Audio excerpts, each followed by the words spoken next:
CMR jewellers సువర్ణ సంక్రాంతి సంబరాలు బంగారు ఆభరణాలపై 1050% తగ్గింపు. నమస్తే, నేను విజయ్. సో ఇప్పుడు మళ్ళీ లాక్డౌన్ తప్పదా? చైనాలో విజృంభిస్తున్నటువంటి హెచ్ఎంపీవీ వైరస్ ఇప్పుడు ఇండియాకు కూడా వచ్చే ప్రమాదం ఉందా?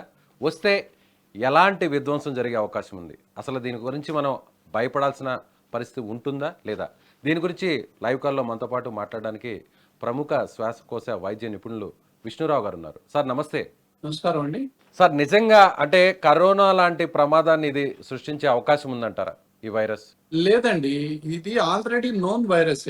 2001లో ఇది నెదర్లాండ్స్ లో ఈ వైరస్ ని బర్డ్స్ నుంచి దీన్ని ఐసోలేట్ చేయడం జరిగింది. బర్డ్స్ నుంచి హ్యూమన్స్ కి వచ్చింది. దీన్ని ఐసోలేట్ చేయడం జరిగింది. అప్పుడప్పుడు ఇది వింటర్ సీజన్ లో ముఖ్యంగా డిసెంబర్ నుంచి జూన్ వరకు ఉంటది దీని యొక్క ప్రభావం. జనరల్ గా ఈ వైరస్లు అన్ని కూడా చలికాలంలోనే ఎక్కువగా విజృంభిస్తాయి. కరోనా వైరస్ అనేది entirely different and novel virus అంటాం. అది కొత్తగా వచ్చినటువంటి వైరస్ అన్నమాట మానవాళిలోకి. దాని యొక్క ప్రవర్తన ఎలా ఉంటది, ఇంకా ఎన్ని సంవత్సరాలు అది సైకిల్ అవుతా ఉంటది, ఏ సీజన్ లో అవుతుంది అనే దాని మీద మనకు ఒక 4-5 ఏళ్ళు గడిస్తే గానీ ఇంకా క్లారిటీ రాదు. అయితే అదే వైరస్ తిరుగుతుందా? ఈ వైరస్ తో పాటు ఇంకా మరి ఇన్ఫ్లుయెన్జా వైరస్ ఉంది, రెస్పిరేటరీ సిన్షిషియల్ వైరస్లు ఉన్నాయి, ఇంకా ఎన్నో రకాలైనటువంటి వైరస్లు కూడా ఈ వింటర్ లో వస్తూ ఉంటాయి. సో అందరికీ ఈ హెచ్ఎంపివి వైరస్ నే ఉందా? హ్యూమన్ మెటా న్యూమో వైరస్ అంటారు. ఇది కూడా ఆర్ఎన్ఏ వైరస్. ఈ వైరస్ తోనే అన్ని వస్తున్నాయా? అందులో రెస్పిరేటరీ సిన్షిషియల్ వైరస్ కూడా ఉందా? ఇన్ఫ్లుయెన్జాతోనే వచ్చే జ్వరాలు కూడా ఉన్నాయా అనే గనక మనం చూసుకున్నట్లయితే టోటల్ గా ఓన్లీ ఈ వైరస్ తోనే అన్ని రకాలైనటువంటి జ్వరాలు జలుబులు వస్తున్నాయని చెప్పలేం. సో మొత్తం మీద ఏంటంటే ఈ యొక్క హెచ్ఎంపివి వైరస్ తోని అంతగా భయపడాల్సినటువంటి అవసరం లేదు. అయినప్పటికీ కూడా జాగ్రత్తలు తీసుకోవటం అనేది చాలా ఇంపార్టెంట్. అలార్మింగ్ సిచ్యువేషన్ ఏం కాదు, కానీ డెఫినెట్ గా అలర్ట్ గా ఉండాల్సినటువంటి సిచ్యువేషన్. అంటే ఏంటి? మళ్ళీ కోవిడ్ అప్రోప్రియేట్ బిహేవియర్ మన అందరికీ తెలుసు.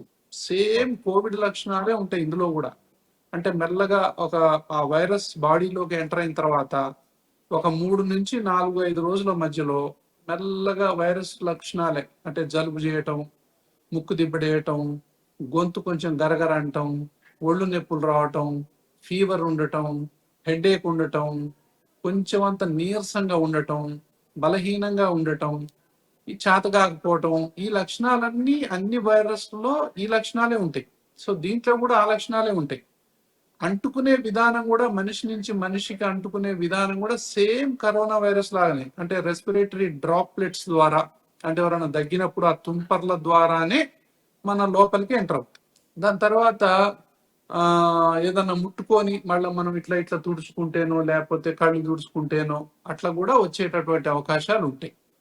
సో సేమ్ కోవిడ్ ఏ విధంగానైతే ఒక మనిషి నుంచి ఒక మనిషికి వస్తుందో ఇది కూడా అలాగే వస్తుంది. కాబట్టి సేమ్ టైప్ ఆఫ్ జాగ్రత్తలు మనం తీసుకోవాల్సినటువంటి అవసరం ఉంటుంది. అంటే ఏంటి? అదే విధంగా ర్యాపిడ్ గా స్ప్రెడ్ అయ్యే ఛాన్స్ ఉంటుంది సార్ దీనివల్ల.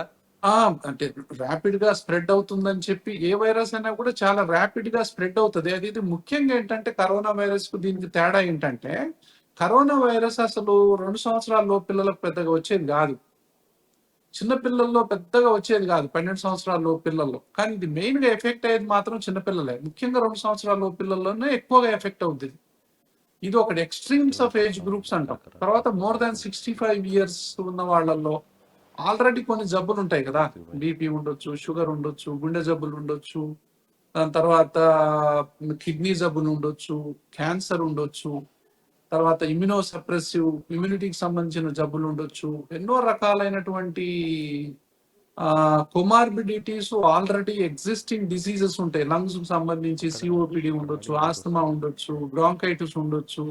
సార్ ఇప్పుడు అందరిలో కూడా ఒక అనుమానం ఉంది సార్. అంటే ఇప్పుడు మళ్ళీ ఒకవేళ ఇది చైనాలో ఆల్రెడీ విజృంభిస్తుంది, సీక్రెట్గా హాస్పిటల్స్లో అందరిని కూడా ట్రీట్ చేస్తున్నారు, హాస్పిటల్స్ అన్నీ కూడా ఫుల్ అయిపోయాయి. సో అక్కడి నుంచి గతంలో కోవిడ్ ఏ విధంగా అయితే స్ప్రెడ్ అయిందో అదేవిధంగా ఇప్పుడు చైనా నుంచి మళ్ళీ మన ఇండియాకి వస్తే సో అప్పుడు మనం ఎలాంటి జాగ్రత్తలు తీసుకోవాలి? లాక్డౌన్స్ లాంటివి పెట్టాలా, లేదంటే క్వారంటైన్స్ లాంటివి పెట్టి మళ్ళీ కూడా సేమ్ అలాంటి జాగ్రత్తలు తీసుకోవాలా, లేదంటే కొంతవరకు జాగ్రత్త తీసుకుంటే సరిపోతుందా? ఇప్పుడు ఆ డౌట్స్ అనేది క్లారిఫై చేసే పరిస్థితి లేదు. అయితే కేంద్ర ఆరోగ్య శాఖకు ఎగ్జాక్ట్. సంబంధించినటువంటి కొంతమంది అధికారులు కూడా చెప్పడం జరిగింది. నిన్న ఒక ప్రకటన కూడా చేశారు. దీని మీద పెద్దగా భయపడాల్సినటువంటి అవసరం లేదు. మన ఇండియాలో అయితే మాత్రం ఇప్పటివరకు ఎక్కడ కూడా ఒక కేసు కూడా నమోదు కాలేదు అని చెప్పడం జరిగింది. కానీ కరోనా లాగా దీని గురించి జాగ్రత్తలు తీసుకోవాలి అనేటువంటి మాట ఎక్కడ కూడా చెప్పలేదు. మీరేమంటారు? ఒకటండి, అంటే దాన్ని అంతా కొట్టిపారాను. అంటే ఏ స్ట్రెయిన్ అనేది ఇంపార్టెంట్. ఇప్పుడు ఏంటంటే జెనెటికల్లీ మ్యూటేషన్ స్ట్రెయిన్స్ అనేవి వస్తుంటాయి. ఇప్పుడు హెచ్ఎంపివి వైరస్ కూడా ఈ మ్యూటేషన్స్ జరుగుతూ ఉంటాయి. అంటే తన రూపాలను మార్చుకుంటా ఉంటది. ఏమైనా అగ్రెసివ్ స్ట్రెయిన్ ఏమన్నా వస్తుందా, ఆ స్ట్రెయిన్ ఎక్కువగా ఫాస్ట్ గా వస్తుందా, ఎక్కువగా న్యూమోనియాకు దారి తీస్తుందా, దాని అటాక్ ఏమైనా బలంగా ఉందా, చిన్నపిల్లలు ఇంకా బలంగా ఉందా అనేటటువంటిది మనం ఇంకా చూడాల్సిన అవసరం ఉంది. ఏదైనా కూడా ఏ వైరస్ కైనా కూడా మనం ఎప్పుడు భయపడతామంటే దాని ఫెటాలిటీ రేట్, మోర్టాలిటీ రేట్ అంటాం. అంటే అంటుకునే వేగం ఎంత ఉంది, 100 మంది అది ఇన్ఫెక్ట్ అయితే ఆరోగ్యంగా ఉన్న వాళ్ళల్లో మరణాల సంఖ్య ఎంత, ఆల్రెడీ జబ్బున్న వాళ్ళల్లో మరణాల సంఖ్య ఎంత, చిన్నపిల్లల్లో ఎంత, తర్వాత వయసు మళ్ళిన వాళ్ళల్లో ఎంత అనే దాన్ని బట్టి ఆధారపడి ఉంటుందండి. ఏదైనా సరే మార్టాలిటీ రేటు మోర్ దాన్ ఒక 2-3 కంటే ఎక్కువ ఉందంటే is a cause of concern. So definite గా అయితే ఇట్లాంటి పరిస్థితి ఏమన్నా ఉందా? ఎందుకంటే కరోనాలో కూడా 2-3% ఉంది, 1-3% మధ్యలోనే ఉంది దానికి వేగంగా అంటుకునేది. సో అలాగే ఇది కూడా ఏమన్నా వస్తే కనుక it is a cause of concern only. కానీ ఇప్పుడే తొందరపడి చెప్పలేం మనం. ఎందుకంటే చైనా నుంచి ఏ న్యూస్ కూడా ప్రపంచానికి అంత తొందరగా బయటికి తెలవదు. అంటే వాళ్ళు క్లారిటీ ఇవ్వరు, దానికి సంబంధించింది కాజ్ ఏంటో చెప్పరు, దాని తర్వాత దాని మోర్టాలిటీ ఎంత ఉందో చెప్పరు, దాని కాంప్లికేషన్స్ చెప్పరు. సో ఇలాంటివన్నీ కూడా కొంచెం సీక్రెట్ గా ఉంచుతారు అనేటటువంటి న్యూస్ వస్తూ ఉంటాయి మనకు, మనం కూడా వార్తల్లో వింటూ ఉంటాం. ఎందుకంటే ఇప్పటి వరకు కూడా కరోనాకు సంబంధించినటువంటి పూర్తి డీటెయిల్స్ ఇంకా ప్రపంచానికి తెలియదు, చైనాకు సంబంధించి అంటా ఉంటారు. సో ఇది ఎంతవరకు అనేది మనకు తెలియదు. బట్ ఏదైనప్పటికీ కూడా చైనాలో ఉన్నటువంటి పరిస్థితుల వల్ల అండ్ చాలా మోర్టాలిటీ ఉంది, మరణాలు సంభవిస్తున్నాయి, చాలా వేగంగా ఇది విస్తరిస్తుంది అన్ని ప్రాంతాలకు అంటే మాత్రం మనం అలర్ట్ గా ఉండాల్సినటువంటి అవసరం ఎంతైనా ఉంటుంది. అది ఎవరైనా చెప్తారు కదా. కానీ ఒక విషయం చెప్తున్నారు, మీరు కూడా చెప్పారు, చాలా మంది వైద్యులు కూడా ఇదే విషయం చెప్తున్నారు. ఈ వైరస్ అంటే హెచ్ఎంపివి వైరస్ని 20 ఏళ్ల కిందటనే ట్రేస్ అవుట్ చేశాము. సో నెదర్లాండ్లో ఇది ట్రేస్ అవుట్ అయింది అని చెప్తున్నారు. అయితే ఇప్పుడు అదే వైరస్ ఇప్పుడు స్ప్రెడ్ అవుతుందా, లేదంటే అది రూపాంతరం చెంది అంటే మ్యూటేషన్ మార్చుకొని ఇప్పుడు ఏమన్నా మళ్ళీ అది చైనాలో ఏమన్నా విజృంభిస్తుందా? ఆ క్లారిటీ ఏమన్నా ఇవ్వగలరా? అదేనండి, ఇప్పుడు మనకు తెలియదండి, దాని మీద రీసెర్చ్ జరగాలి. ఇదివరకు ఉన్నటువంటి అదే లైనేజ్ లో ఉన్నటువంటి వైరసా, అదే స్ట్రక్చర్ ఉందా, ఏమన్నా మార్చుకుందా రూపాంతరం అనేది ఆ వైరల్ స్టడీస్ చేయాలి. మ్యూటేషన్స్ ఏమన్నా అయినాయా, పాత వాటితో కంపేర్ చేసుకొని కొత్తది ఏమన్నా ట్రాన్స్మిషన్ రేట్ ఎక్కువ ఉందా, ఫెటాలిటీ రేట్ ఎక్కువ ఉందా అనేటటువంటిది రీసెర్చ్ లోనే మనకు తెలుస్తుంది. దాన్ని బట్టే ప్రపంచం కూడా మొత్తం జాగ్రత్తలు తీసుకునేటటువంటి పరిస్థితి ఉంటుంది. యాజ్ ఇట్ ఈస్ గా పాత వైరసే గనక అయినట్లయితే అంత కంగారు పడాల్సిన అవసరం లేదనేది మాత్రం అందరి అభిప్రాయం. ఎందుకంటే ఇది చాలా కామన్ గా వచ్చేటటువంటిదే. ఈ సీజన్ లో ఎప్పటి నుంచో ప్రతి సంవత్సరం కూడా వస్తూనే ఉంది. కానీ ఈ సంవత్సరమే ఇది ఎంత పెద్ద న్యూస్ ఎందుకయింది, ఇదేమన్నా మ్యూటేషన్ చెందిందా, ఏమన్నా వేగంగా విస్తరిస్తుందా అనేటటువంటి అనుమానాలు అయితే ఉన్నాయి. అంటే కొన్ని ఛానల్స్ ద్వారా కానీ న్యూస్ ద్వారా మనకు తెలిసింది ఏంటంటే చిన్నపిల్లల లంగ్స్ వైట్ అయిపోతున్నాయని, అంటే న్యూమోనియా వస్తుంది అని చెప్పి. అంటే అట్లాంటి పిక్చర్ నిజంగా ఉందా? ఇది ఎందుకంటే లెస్ దాన్ 5 years పిల్లల్ని సివియర్ గా ఎఫెక్ట్ చేస్తుంది.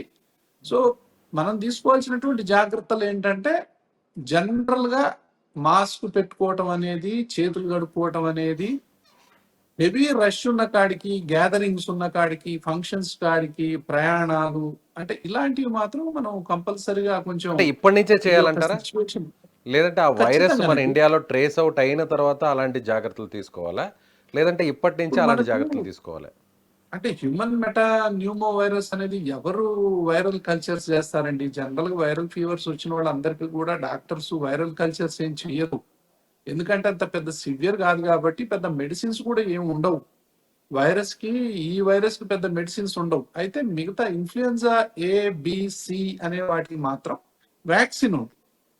అయితే మనం ఒక జాగ్రత్త తీసుకోవచ్చు ఈ టైంలో. ఏంటంటే ఎవరైతే వ్యాక్సిన్స్ తీసుకోలేదో అడల్ట్ పాపులేషన్, ఇక మనకు వచ్చేసరికి ఏమైనా టైం పడుతుంది అంటే ఇన్ఫ్లుయెన్జా వ్యాక్సిన్ మాత్రం అందరు తీసుకోవడం ఉత్తమం. పెద్దవాళ్ళైనా సరే. ఇన్ఫ్లుయెన్జా వ్యాక్సిన్ తీసుకుంటే ఎవరైనా సరే, ఏ వయసు వాళ్ళైనా, ఆల్రెడీ అలర్జీ ఉన్నా, ఆస్తమా ఉన్నా, సిఓపిడి ఉన్నా, బ్రాంకైటిస్ ఉన్నా, సైనస్ ఉన్నా, కిడ్నీ జబ్బులున్నా, లివర్ జబ్బులున్నా, ఇలాంటి వాళ్ళు మన ఫ్లూ వ్యాక్సిన్ తీసుకోవటం అనేది ఒకటి, అది ప్రతి సంవత్సరం తీసుకోవాలి. ఇంకొకటి న్యూమోకోకల్ వ్యాక్సిన్ అనేది ప్రతి 5 సంవత్సరాలకు ఒకసారి తీసుకోవాలి. ఇవి అడల్ట్ వ్యాక్సినేషన్స్. ఈ వ్యాక్సినేషన్స్ తీసుకునేటటువంటి రేట్ ఏదైతే ఉందో అమెరికాలో 60-70% ఉంది. మన దేశంలో 1% కూడా లేదు. ఓ. కాబట్టి ఈ యొక్క వ్యాక్సిన్స్ ఇప్పుడు మా హాస్పిటల్ ఉందంటే మేము 60-70-80% వ్యాక్సిన్స్ వేస్తా ఉంటాం. అడల్ట్ వ్యాక్సిన్స్ అనేవి, న్యూమోకోకల్ వ్యాక్సిన్ కానీ, ఇన్ఫ్లుయెన్జా వ్యాక్సిన్ కానీ. అంటే ఏంటి వీటి వల్ల ఉపయోగం అంటే, దీని మాటికి చిన్న చితక వైరస్లు తొందరగా అంటుకోకుండా ఉండటం.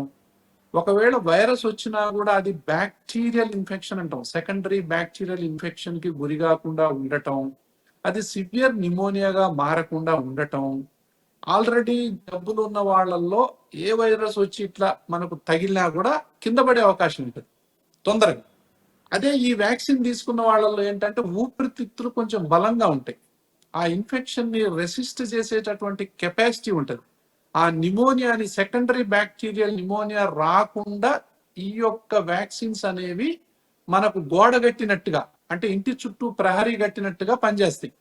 Right sir. సో ఖచ్చితంగా వ్యాక్సిన్స్ అనేవి తీసుకోవాలి, అన్ని జాగ్రత్తలు పాటించాలి, అవగాహన అనేది కలిగి ఉండాలి. It is alert situation. కంపల్సరిగా అలార్మింగ్ సిచ్యువేషన్ కాదా అనేది కాలమే నిర్ణయిస్తుంది.